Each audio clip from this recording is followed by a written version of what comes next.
हर दफ़ा आप मेरे मॉर्निंग शो में कई ऐसे चैम्पियन से खिलाड़ियों से मिलते हैं जिन्होंने हर मैदान में पाकिस्तान का परचम बुलंद किया है और हम उनसे यही सवाल करते हैं कि जब वो वहाँ पे मौजूद होते हैं तब उनकी पहचान सिर्फ़ और सिर्फ पाकिस्तान होती है। उनको नहीं याद आता वो किस शहर से हैं, किस कस्बे से उनका ताल्लुक़ है, किस गली मोहल्ले में वो रहते हैं, कौन सी ज़ुबान वो बोलते हैं।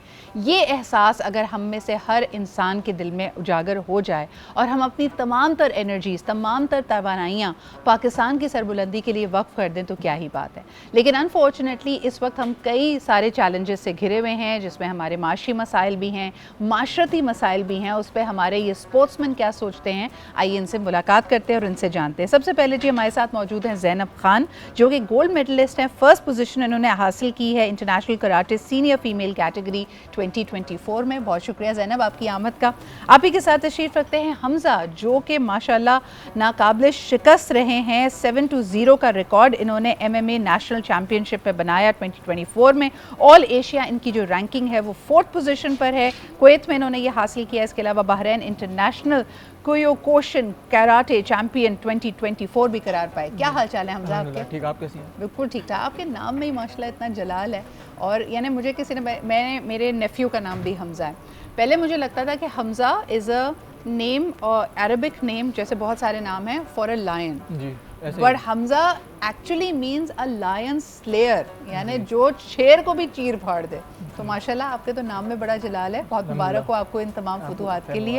And of course we also have with us Waheed Khan, जो कि 3rd बहरीन में इंटरनेशनल जो कराटे चैम्पियनशिप 2023 में हुई उसमें आपने भी पोजीशन ली। बहुत बहुत शुक्रिया आपके भी आने का। बहुत बहुत शुक्रिया। मिर्चा वाला साहब भी हमारे साथ मौजूद हैं। It is a pleasure to have you है। और काफ़ी अरसे से हम कोशिश कर रहे थे, your time's were not matching, और मुझे बताया गया आपका भी ताल्लुक फिटनेस और डेवलपमेंट से भी है। जी, फिटनेस तो शौक से करता हूँ और वो तो पार्ट ऑफ लाइफ है, उसके बगैर तो लाइफ चल ही नहीं सकती। यानी मैं इतना रिलीजियसली करता हूँ एक्सरसाइज कि पिछले 15 साल में कोई ईद का दिन ऐसा नहीं है, कोई 12 रबीउल ऐसा नहीं है, कोई 9-10 मुहर्रम ऐसा नहीं है जिस दिन मैंने छुट्टी की। यानी मैं 365 डेज वाला आदमी। क्या बात है, क्या बात है। और ये डिसिप्लिन भी आपकी ज़िंदगी में लेके आता है। Thank you Mustafa for being here. Zainab, सबसे पहले अगर आपसे शुरुआत करूँ, मुझे बताएं कि आज 23 मार्च का रोज़, और यकीनन हम खिलाड़ियों से जब बात करते हैं तो मुझे पता है आप लोगों के बहुत सारे चैलेंजेस रहते हैं, from finding funding to getting the right kind of training. लेकिन जब आप लोग वहाँ जाते हैं तो बहुत जोश और जज्बे से पाकिस्तान को रिप्रेजेंट करते हैं। आज के दिन की मुनासबत से क्या पैगाम देना चाहेंगी? थैंक यू सो मच कि आपने हमें अपने शो पर इनवाइट किया। देखिए, एज अ पाकिस्तानी हम जब अपनी कंट्री से बाहर जाते हैं, मेरा पहली बार जाना हुआ, मेरा फर्स्ट एक्सपीरियंस था, तो वो फीलिंग्स मेरी बहुत डिफरेंट थी कि वहाँ हम अपनी कंट्री को रिप्रेजेंट कर रहे हैं। एक बहुत बड़ी रिस्पॉन्सिबिलिटी एक प्लेयर पे, या आप किसी भी फील्ड से ताल्लुक़ रखते हैं, जब आप अपनी कंट्री को रिप्रेजेंट कर रहे होते हैं तो आप बहुत प्राउड फील करते हैं और आपकी कोशिश ये होती है कि आप बेहतरीन से बेहतरीन परफॉर्म करें। तो एज़ अ पाकिस्तानी हमें अपने मुल्क के लिए बहुत मेहनत करनी चाहिए, बहुत हार्ड वर्क करना चाहिए। और हमारे जो गवर्नमेंट लेवल पर जो इदारे हैं उनको ये चाहिए कि वो अपने स्टार्स को जो है वो सपोर्ट करें, उनके लिए आगे आएँ ताकि वो बेहतर से बेहतर परफॉर्म कर सकें। एब्सोल्युटली। वही एक बड़ी सिदम ज़रीफ़ी है, पिछले दिनों ये सर्कुलेट भी कर रही थी एक वीडियो कि एक बहुत ही टैलेंटेड फुटबॉल प्लेयर, लेकिन क्योंकि वो एक बहुत अमीर घराने से ताल्लुक़ नहीं रखते थे, आमतर कामयाबियों मेडल्स जीतने के बावजूद वो कोई रेडी लगाने पे या कोई काम करने पे मजबूर थे। तो जो इंसान की सलाहियत है, जैसे हम कहते हैं ना, right person for the right job, आप स्पोर्ट्स में कमाल टैलेंट रखते हैं और आपके मुल्क में आपको वो अपॉर्चुनिटीज़ ना मिलें, आपको वो इंकरेजमेंट ना मिलें, कैसा महसूस करता है फिर एक खिलाड़ी? एक खिलाड़ी के लिए जो है वो ये जो है बड़ा एक दुख का वो होता है, पेनफुल टाइम होता है। और वो ये चीज़ को सोचने पर वो मजबूर होता है कि मुझे स्पोर्ट्स को कंटिन्यू करना चाहिए नहीं करना चाहिए। उससे फिर ये सख्त फ़ैसला करना पड़ता है। और एज अ स्पोर्ट्समैन हमने भी चीज़ें फ़ेस की हैं कि जहाँ फैमिली प्रेशर भी होता है, अपनी फैमिली को भी देखना पड़ता है, फिर एक तरफ हम कंट्री का भी सोचते हैं।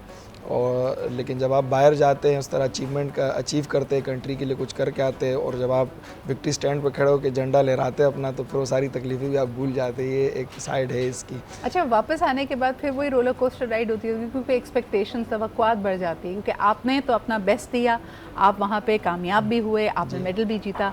वापस आके लोगों से, मीडिया से, मुल्क से क्या एक्सपेक्टेशन होती है? वापस तो जब आते हैं तो बड़ी इज़्ज़त मिलती है। घर में आपके दोस्त अहबाब में, टीचर्स में, और वो आपको बड़े, और आपका भी एक मकाम बना होता है उनको नज़र में, लेकिन फिर आपकी एक्सपेक्टेशन गवर्नमेंट से बढ़ जाती है, क्योंकि आप गए होते हैं जिस हालात जिससे स्ट्रगल से आप जो स्ट्रगल आपने की होती है आप करके गए होते हैं, तो उसका भी एक एहसास होता है आपको, तो फिर आप एक्सपेक्ट करते हैं कि गवर्नमेंट आपको सपोर्ट करे, क्योंकि अभी तक हम जब भी गए हैं तो हमें उस तरह सपोर्ट नहीं किया गया, तो हमने उसको बड़ा फील किया उस चीज़ को। I can feel that pain, लेकिन जिस तरह कहते हैं ना कि घुन के साथ गेहूँ भी पिसता है, आज एक ख़ास तौर पर बड़ा एक इम्पॉर्टेंट और थोड़ा सा पेचीदा सवाल है जो मैं हमज़ा आपके पास लेके आना चाहूँगी।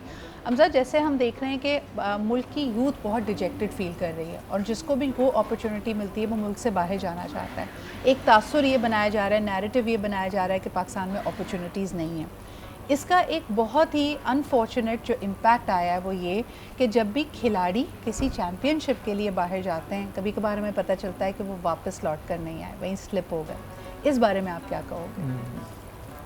देखिए, ये इसलिए होता है कि क्योंकि बाहर जो इंटरनेशनल कंट्रीज़ हैं जो वो सपोर्ट करती हैं फाइटर्स को, डाइट से लेके उसका गेम प्लान एवरीथिंग, यहाँ कि उसका जो लिविंग का जो एक्सपेंस है वो भी उसको कवर करती है। लेकिन जब आप पाकिस्तान में की बात करूँ तो हम हर चीज़ खुद करते हैं, हमें इसमें बहुत सारी इंजरीज़ हो जाती हैं, फिर उसका मेडिकल, फिर हमें फिजियो के पास जाना होता है, तो इससे बहुत सारे एक्सपेंसेस इसके होते हैं, तो फिर बहुत गैप्स हो जाते हैं। ओके, तो अगर हम जी अगर हम इस पर वर्क करें ना तो पाकिस्तानी इस तरह नहीं करेंगे, बाहर जाके स्लिप नहीं होंगे, क्योंकि बाहर वो इसलिए अपनी लिविंग के लिए चाहते हैं कि अपनी लिविंग उनकी बेहतर हो, तो इसलिए वो स्लिप हो जाते हैं। सही। हबीबा हमारे साथ मौजूद हैं लेकिन मुझे नज़र नहीं आ रही हैं, उनसे मैंने आज के दिन की मुनासबत से एक नगमा भी सुनना था। अभी मैं आखिर में मुस्तफ़ा से भी पूछना चाहूँगी, मुस्तफ़ा ये जो इनकी पेन्स हैं, आप खुद एक फ़िटनेस एक्सपर्ट हैं, तो मुझे बताएं। मैं एजुकेशनिस्ट हूँ। आप एजुकेशनिस्ट भी हैं और फिटनेस एंथुसियास्ट भी हैं। अभी जो आपने इनका पेन पॉइंट सुना उस पर कुछ कहना चाहेंगे? जो पाकिस्तानी जो वहाँ स्लिप हो जाते हैं या जो हमारे स्पोर्ट्समैन समझते हैं, ये एक बड़ा रूटीन इशू है, क्योंकि हमारे अभी मैं खुद एक ऐसी एजुकेशन में इन्वॉल्व हूँ जो यहाँ से बैठ के हम लोग पूरी दुनिया में बच्चों को पढ़ाते हैं। और मसला ये है कि आपने पिछले 3 साल में देखा कि डॉलर 140 से 280 पे आया, तो जब डॉलर का रेट डबल हुआ, हमारी पूरी इकोनॉमी इंपोर्ट बेस्ड है, तो हर चीज़ महंगी हो गई। तो अब लोग किस तरह सरवाइव करेंगे, उसका एक बेसिक हल ये है कि अपनी इनकम को भी डॉलराइज करें। अच्छा, जल्दी से मुझे बताएं, क्योंकि आज का दिन मैं चाहती हूँ कि चूँकि हम हालत रोज़े में हैं, जहाँ हम अपने प्यारों के लिए, अपने वालिदैन के लिए जो उस दुनिया से रुखसत हो गए उनके लिए दुआ कर रहे हैं, हम अपने मुल्क पाकिस्तान को भी याद रखें जिसके लिए हमारी असलाफ ने कुर्बानियाँ दी हैं। तो कुछ पॉजिटिव बात आप कहना चाहें आज के दिन की मुनासबत से? देखें, पॉजिटिविटी मैं आपको एक बात बताऊँ, जब चीज़ें बहुत गिर जाती हैं ना, यानी आप अगर फॉरेन कंट्री में जाते हैं वहाँ चीज़ें उठी हुई हैं, तो वहाँ ग्रोथ की अपॉर्चुनिटी इतनी नहीं है। यहाँ अभी ग्रोथ की अपॉर्चुनिटी है, क्योंकि चीज़ें बहुत, यानी जब रिसेशन आता है तो रिसेशन ही तो वो टाइम होता है कि चीज़ें उठाओ और कुछ अरसे में डबल होगी, जब यानी ग्रोथ का मार्जिन होता है। तो आप कह रहे हैं कि हमें अपना पर्सपेक्टिव बदलने की ज़रूरत है। हर चैलेंज दरअसल एक अपॉर्चुनिटी है, जैसे अल्लाह ताला कहते हैं कि हर मुश्किल में ही आसानी है।